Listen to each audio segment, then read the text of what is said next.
California is often called America's future, but in reality, it never functioned like the rest of the country. Here, an 840-mile Pacific coastline meets 14,000-foot mountain walls, severing it from the rhythms of the continent. While most of the United States expanded east to west, California's foundations ran north to south. Spanish missions and Mexican ranchos carved land, settlement patterns, and legal traditions centuries before statehood. That collision of geography and culture created a region so distinct that even the gold rush would not make it conform. The gold rush brought rapid population growth, sudden wealth, and new social structures that accelerated cities and ports on the Pacific Rim. Over time, large-scale agriculture developed across the Central Valley and other regions, creating an economy tied to irrigation, seasonal labor, and export markets. Agriculture reshaped land and labor in ways the rest of the country did not mirror. Coastal cities evolved into centers of technology, entertainment, trade, and innovation, concentrating capital, talent, and global connections. Innovation and culture clustered on the coast. At the same time, the state contains extreme regional differences: coastal and inland, northern and southern, mountains, deserts, and fertile valleys, each with its own economy and culture. Regions within California often feel like different worlds. Migration made California more international than many of its counterparts. Waves of newcomers arrived directly from overseas as well as from other parts of the United States, weaving global languages, trades, and networks into everyday life. Migration turned local places into nodes in global systems. Taken together, geography, colonial legacies, boom eras like the gold rush, and concentrated industries produced a place that never followed the average American model. Difference is built into California's story. California was never designed to fit a single American mold. Its coastline, its mountains, its histories, and its economic concentrations produced a state that stands apart, and continues to do so. California is often called America's future, but in reality, it never functioned like the rest of the country. A single sweep of coastline stretches for 840 miles, setting California apart from the rest of the continent. To the east, the Sierra Nevada rises sharply, with peaks soaring above 14,000 feet. This mountain wall, along with the Mojave Desert and other rugged ranges, forms a natural barricade that has shaped every aspect of California's development. The land itself points west, not east, with rivers like the Sacramento and San Joaquin flowing toward the Pacific, rather than joining the continent's great inland waterways. Before railroads or highways, these physical barriers meant that California remained distant from the rest of the United States. Overland travel was grueling and often impossible for wagons, especially in winter when snow choked the mountain passes. Even the most determined pioneers faced weeks or months of hardship just to reach the far side of the Sierra. The only practical routes ran by sea, tracing the long Pacific edge or rounding South America's Cape Horn. For centuries, this isolation made California more accessible from Asia or Latin America than from the American heartland. The landscape forced early settlers, traders, and explorers to rely on ships and coastal landings. Spanish galleons arriving from Manila as early as the 1500s skirted these shores long before any wagon crossed the mountains. The vast Central Valley, hemmed in by mountains and desert, remained a world apart, a fertile corridor cut off from the familiar rhythms of the eastern United States. Geography did not just shape the land, it set California's destiny on a separate course, one that would require new ways of connecting people, cultures, and economies across the Pacific world. California is often called America's future, but in reality, it never functioned like the rest of the country. California's identity begins with the Pacific. Facing the wide ocean, its coastline opened trade and migration to the west long before roads and rails connected it to the east. That geography produced a measure of isolation, a sense of separateness that shaped settlement, commerce, and culture in ways different from interior states. Spanish colonization brought a new system of control to the California coast, one that would leave a permanent mark on the land and its people. In 1769, Franciscan friar Junipero Serra began establishing a chain of missions, each spaced about a day's journey apart, stretching from San Diego to Sonoma. By 1823, 21 missions dotted the landscape, forming the backbone of Spanish authority in the region. Those missions were not isolated outposts. They stood at the center of indigenous homelands, drawing on the labor and knowledge of native Californians who had lived here for thousands of years.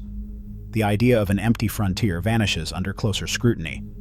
Before Spanish arrival, California was home to one of the most diverse and populous indigenous societies in North America. Alongside the missions, Spanish and later Mexican officials granted enormous tracts of land known as ranchos. By 1846, these ranchos covered nearly 1/6 of California's entire territory. The ranchos were mapped with diseños, hand-drawn sketches that traced boundaries along rivers, hills, and ancient trails, rather than the straight lines favored elsewhere in the United States. That practice created a patchwork of irregular property lines that still shapes city limits and neighborhoods today. Land ownership became the foundation of wealth and influence, with families holding grants that sometimes spanned tens of thousands of acres. The ranchos supported large-scale cattle economies and shaped patterns of settlement, roads, and water use that would outlast the Spanish and Mexican governments. When California changed hands after 1848, these Spanish and Mexican land patterns persisted. They guided the shape of urban growth and legal disputes for generations. The story of California's land is not one of sudden conquest, but of layered institutions, missions and ranchos and indigenous villages, each leaving traces in the ground beneath modern cities. These early institutions also set social expectations about property, labor, and scale. The missions concentrated populations around coastal corridors and rivers. The ranchos favored vast estates and dispersed settlements inland. Those patterns are still visible in contrasts between dense coastal towns and expansive agricultural valleys. Taken together, the geography and the colonial framework explain why California developed along a different path. The state was oriented to the Pacific, shaped by Spanish and Mexican law and land practice, and settled through rapid stop-start waves of migration. Those forces produced a place that was more global in outlook and more regionally diverse than many other parts of the country. California was never designed to fit a single American mold. Its missions and ranchos, its coast and its interior, layered indigenous, Spanish, Mexican, and Anglo institutions on top of one another. The result is a landscape and a society that have always been, in important ways, unlike the rest of the United States. California is often called America's future, but in reality it never functioned like the rest of the country. Gold fever swept through California almost overnight. On January 24, 1848, James Marshall spotted flakes of gold in the tail race of John Sutter's sawmill along the American River. Word spread faster than anyone could contain it. By spring, hills and streams around Sutter's mill were packed with hopeful prospectors, and ships crowded San Francisco Bay as crews abandoned posts to try their luck inland. The scale of the rush was immediate and visible. The population, once a scattering of mission towns, exploded. In just 4 years, more than 300,000 people poured into California, drawn from every corner of the globe: Chileans, Chinese, Australians, French, and Americans from distant states. Camps and boomtowns sprang up almost overnight, each one a patchwork of languages, customs, and ambitions. Imagine maps showing routes into the interior, rugged landscapes dotted with tents, and harbors overflowing with new arrivals. San Francisco grew from a sleepy outpost of 800 people in 1848 to a bustling city of over 36,000 by 1852. Gold dust replaced coins in daily transactions, and fortunes shifted with the riverbeds. Sutter's own workers deserted the sawmill, leaving logs to rot as everyone chased the next strike.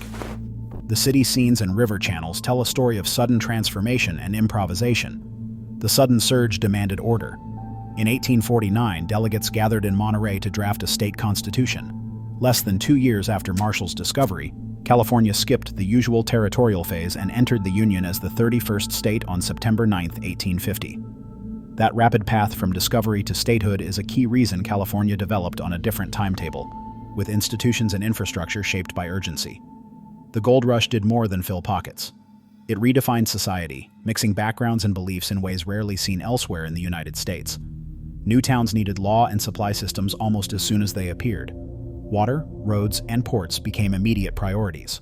The scale and speed of change set patterns for commerce, settlement, and governance that differed from slower, eastward development. These years also laid the foundations for larger economic shifts. Small claims and sluices gave way to more organized mining, and then to agriculture and commerce that could support a growing population year-round. Transportation networks extended inland. Ports and cities became nodes in Pacific trade, connecting California more directly to the world than to the American interior. The state began to look outward in ways that would prove lasting. In short, the gold rush and the rush to statehood made California an experiment in rapid adaptation. The combination of sudden population growth, diverse migration, and accelerated institution building created a place that followed its own logic. California was never designed to fit a standard American mold, and the consequences of that difference are still visible in its landscapes, cities, and systems. California is often called America's future, but in reality, it never functioned like the rest of the country.